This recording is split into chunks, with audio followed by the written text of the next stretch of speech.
Amin. Mangga sudah muncul Bu? Surga. Sudah. Makasih Pak Said. Mangga. Soal nomor 1, semakin meningkatnya suhu global menyebabkan perubahan iklim ekstrim seperti gelombang panas yang berkepanjangan, kekeringan parah, dan badai yang lebih sering dan intens. Beberapa ahli berpendapat bahwa hal ini merupakan tanda-tanda dari perubahan iklim yang tidak dapat dihindari dan akan berdampak signifikan pada kehidupan manusia. Pertanyaannya, manakah pernyataan berikut yang paling tepat terkait kaitan antara peristiwa di atas dengan tanda-tanda kubro? A. Peristiwa tersebut merupakan bukti nyata bahwa kiamat akan segera terjadi. B. Perubahan iklim adalah proses alamiah yang tidak terkait dengan tanda-tanda kiamat. C. Peristiwa tersebut dapat diinterpretasikan sebagai salah satu tanda-tanda kiamat kubro yang disebutkan dalam hadis. D. Perubahan iklim adalah akibat dari dosa manusia dan merupakan peringatan agar kita segera bertaubat. Jawabannya soalnya udah lihat Bu tadi ke bawah. C. Karena yang paling tepat itu C, karena menghubungkan peristiwa perubahan iklim dengan hadis-hadis yang menyebutkan tentang tanda-tanda kiamat seperti terjadinya bencana alam yang semakin sering dan dahsyat. Soal HOTS nomor 2,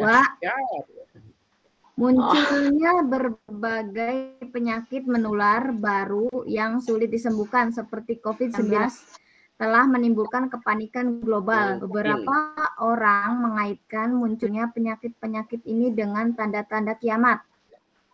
Pertanyaannya, berdasarkan pemahaman Anda tentang Islam, bagaimana seharusnya kita merespon munculnya penyakit menular baru?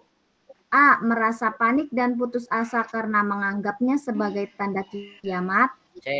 B. Menyalahkan Allah Subhanahu wa Ta'ala atas kejadian. C. Tetap tenang, berusaha mencari solusi dan meningkatkan keimanan kepada Allah Subhanahu wa Ta'ala. D. Mengabaikan penyakit tersebut dan menganggapnya sebagai ujian yang tidak perlu ditakuti.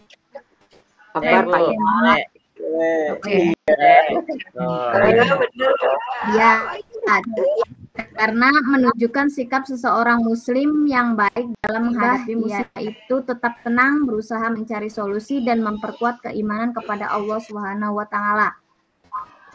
Soal HOTS nomor 3, banyak ahli memprediksi bahwa sumber daya alam dunia akan semakin menipis akibat eksploitasi yang berlebihan. Hal ini dapat memicu konflik dan memperebutkan sumber daya. Pertanyaannya, bagaimana kaitan antara permasalahan sumber daya alam dengan konsep kiamat kubro? A. Tidak ada kaitan sama sekali karena kiamat adalah peristiwa yang bersifat goib. B. Permasalahan sumber daya alam dapat memicu konflik yang dapat menjadi salah satu tanda-tanda kiamat. C. Kekurangan sumber daya alam akan menyebabkan manusia kembali ke zaman jahiliyah. D. Permasalahan sumber daya alam adalah akibat dari ulah manusia dan tidak ada kaitannya dengan agama. Mana yang benar, Bapak Ibu? Kita lihat kata Gemini ya, betul. B. Benar kalian. Jadi menghubungkan permasalahan sumber daya alam dengan hadis-hadis yang menyebutkan bahwa salah satu tanda kiamat adalah terjadinya fitnah dan permusuhan di antara manusia. Ya, sekian. Terima kasih. Bapak Ibu. 100 Pak Ian. Kurang Bu, soalnya kurang. Abi kurang. Sabar. Nanti ada soal UP. Baik. Pak Supron. Ya, Anda coba ya.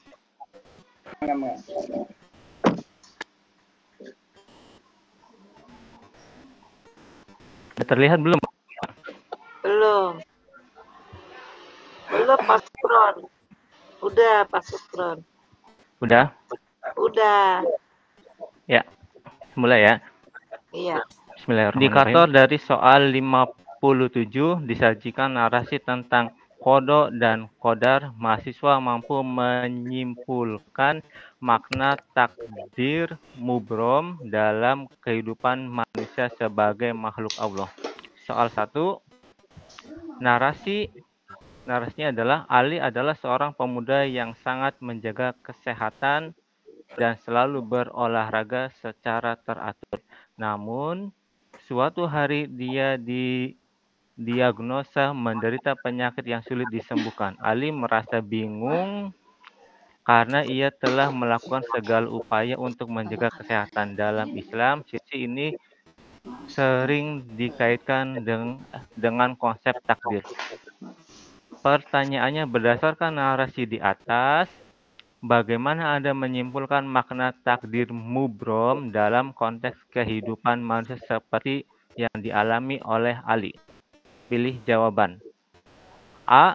Takdir mubrom adalah ketetapan Allah yang dapat diubah menjadi doa dan usaha keras manusia. B. Takdir mubrom adalah ketetapan mutlak dari Allah yang tidak dapat diubah meskipun manusia berusaha sekuat tenaga. C. Takdir mubrom adalah hasil dari perbuatan manusia yang sudah ditetapkan sejak awal. D. Takdir mubrom adalah konsep menunjukkan bahwa semua terjadi karena pilihan Allah. E. Takdir mubrom adalah keputusan Allah yang diubah melalui amal kebaikan. Jawabannya? B. Jawabannya B. Kan, Pak? Iya. Karena ditetapkan oleh Allah tidak dapat diubah oleh usaha atau ikhtiar manusia. Lanjut. Soal nomor 2. Narasinya adalah seorang ulama terkenal pernah berkata, takdir manusia sudah ditetapkan oleh Allah sejak manusia berada dalam rahim ibunya. Pernyataan ini menunjukkan pada salah satu jenis takdir yang disebut takdir mubrom. Pertanyaannya, dalam konsep takdir mubrom, manakah di antara pilihan berikut yang benar-benar mencerminkan pemahaman takdir mubrom dalam kehidupan sehari-hari? Pilihan jawaban. A. Takdir mubrom dapat berubah dengan melakukan amal soleh dan berdoa kepada Allah. B. Takdir mubrom hanya berlaku bagi orang yang tidak memiliki iman yang kuat. C. Takdir mubrom adalah bagian dari takdir yang tidak dapat diubah atau ditunda oleh manusia. D. Takdir mubrom adalah ketetapan yang hanya berlaku di akhirat. E. Takdir mubrom mengajarkan manusia untuk tidak berusaha karena segalanya sudah ditetapkan. Jawabannya apa? C. Jawabannya C. Yang lain? Tidak dapat diubah dan ditunda. Jawabannya adalah C. Takdir mubrom adalah bagian dari takdir yang tidak dapat diubah atau ditunda oleh manusia.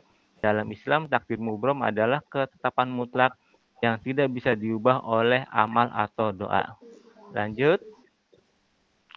Soal ketiga, narasi. Ahmad selalu berusaha keras untuk mendapatkan pekerjaan impiannya, tetapi selalu mengalami kegagalan. Dia percaya bahwa ada bagian dari hidupnya yang sudah ditetapkan oleh Allah. Dalam pemahaman Islam, hal ini sering dikaitkan dengan konsep takdir mubrom. Pertanyaannya adalah, manakah pertanyaan di bawah ini yang paling tepat untuk menggambarkan sikap seseorang muslim terhadap takdir mubrom? Pilihan jawaban. A. Seorang muslim harus menerima takdir mubrom dengan lapang dada dan terus berusaha mencari hikmah di baliknya. B. Seorang muslim harus pasrah dan berhenti berusaha karena takdir mubrom sudah ditetapkan. C. Seorang muslim bisa mengubah takdir mubrom dengan memperbanyak doa dan sedekah. D. Seorang muslim tidak perlu memahami takdir mubrom karena itu urusan Allah saja. E. Seorang muslim harus menolak takdir mubrom karena itu bertentangan dengan usaha manusia. Jawabannya apa? A. A. A. Coba jawabannya apa? Iya. A. Seorang muslim harus menerima takdir mubrom dengan lapang dada dan terus berusaha mencari hikmah di baliknya. Pemahaman ini menunjukkan bahwa meskipun ada takdir yang tidak dapat diubah, manusia tetap dianjurkan untuk bersikap sabar, tawakal, dan mencari hikmah dari ketetapan Allah tersebut. Lanjut ke 58 mengenai konsep qada dan qadar, khususnya terkait dengan contoh takdir mu'alaq dalam kehidupan manusia sebagai makhluk Allah. Narasinya adalah seorang petani bekerja keras di ladang setiap hari. Dia selalu berdoa kepada Allah agar hasil panennya melimpah. Meskipun musim hujan kurang baik tahun ini, dia tetap berusaha dan berdoa. Suatu ketika karena usaha dan doa yang gigih, Allah memberinya hasil panen yang cukup baik. Pertanyaan: berdasarkan narasi di atas, bagaimana Anda menyimpulkan contoh takdir mu'alaq dalam kehidupan sehari-hari? A. Hasil panen petani sudah ditentukan sejak awal tanpa tergantung pada usaha dan doa. B. Hasil panen petani dapat berubah menjadi lebih baik karena usaha dan doa yang dilakukan. C. Hasil panen petani tidak terkait dengan usaha dan doa yang dilakukan karena takdir tidak bisa diubah. D. Takdir mu'alaq hanya berlaku jika petani berdoa tanpa berusaha. E. Takdir mu'alaq adalah takdir yang hanya terjadi pada saat kesulitan saja. Jawabannya apa? B. B. B. Jawabannya B. Ya. Hasil panen petani dapat berubah menjadi lebih baik karena usaha dan doa yang dilakukan. Takdir mu'alaq adalah takdir yang bergantung pada usaha manusia dan dapat berubah jika ada usaha atau doa. Selanjutnya, narasi soal yang kedua. Fatimah adalah seorang mahasiswa yang ingin lulus dengan nilai terbaik. Ia rajin belajar, mengikuti semua kuliah, dan sering berdiskusi dengan dosen. Selain itu, Fatimah juga selalu berdoa agar usahanya berhasil. Pada akhir semester, ia berhasil mendapatkan nilai terbaik di kelasnya. Pertanyaan: bagaimana konsep takdir mu'alaq tercermin dalam contoh yang dialami Fatimah? Oh. A. Nilai terbaik Fatimah adalah ketetapan yang tidak dapat diubah oleh usaha atau doa. B. Nilai terbaik Fatimah adalah hasil dari usaha dan doa yang mengubah takdir awal yang belum pasti. C. Fatimah mendapatkan nilai terbaik karena semua nilai sudah ditetapkan Allah sejak awal. D. Takdir mu'alaq menunjukkan bahwa doa saja hanya cukup untuk mengubah nasib. E. Fatimah tidak perlu berusaha karena takdir sudah ditetapkan. Jawabannya apa? B. Jawabannya B. Nilai terbaik Fatimah adalah hasil usaha dan doa yang mengubah takdir awal yang belum pasti. Ini adalah contoh takdir mu'alaq yang bisa berubah dengan usaha dan doa. Selanjutnya, nomor 3 narasinya. Hasan menderita suatu penyakit. Dokter menyatakan penyakit ini bisa sembuh jika Hasan rutin mengkonsumsi obat, berolahraga, dan menjaga pola makan sehat. Hasan mengikuti semua saran dokter dan selalu berdoa agar diberi kesembuhan. Akhirnya Hasan sembuh dari penyakitnya. Pertanyaannya, apa yang dapat disimpulkan tentang takdir mu'alaq dari kasus yang dialami oleh Hasan? A. Penyakit Hasan tidak akan sembuh karena semua sudah ditakdirkan sejak awal. B. Kesembuhan Hasan sepenuhnya tergantung pada obat dan dokter, bukan takdir. C. Kesembuhan Hasan menunjukkan bahwa usaha dan doa dapat mengubah takdir yang belum pasti. D. Takdir mu'alaq tidak relevan dalam kasus kesehatan seperti yang dialami oleh Hasan. E. Hasan seharusnya tidak berusaha karena semua penyakit sudah ditetapkan oleh Allah. Jawabannya apa? C. Iya, jawabannya adalah C. Kesembuhan Iya. Hasan menunjukkan bahwa usaha dan doa dapat mengubah takdir yang belum pasti. Ini adalah contoh bagaimana takdir mu'alaq dapat berubah dengan usaha dan tindakan manusia. Mungkin itu aja. Masih. Alhamdulillah. Alhamdulillah. Amin. Alhamdulillah.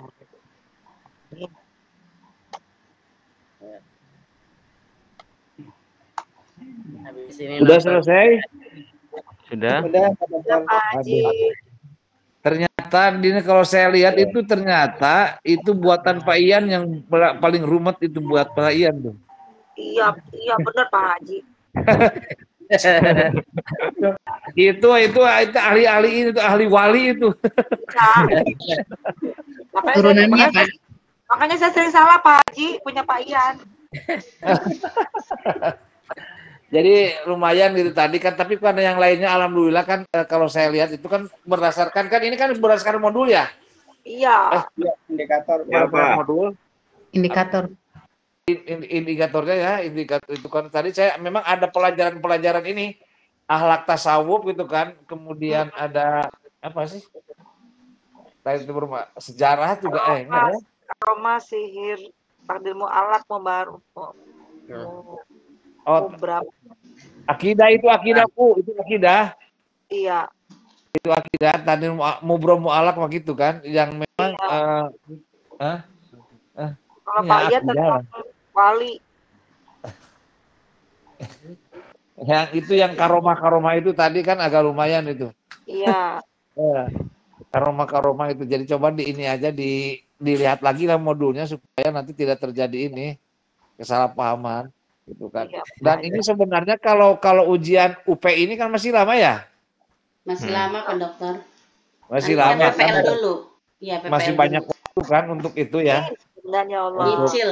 Hafal ya. Mudah-mudahan. Ibu barangkali Bu mau nambahin Bu, mangga silakan. Kiranya sudah cukup Pak Dokter. Sudah 9:30.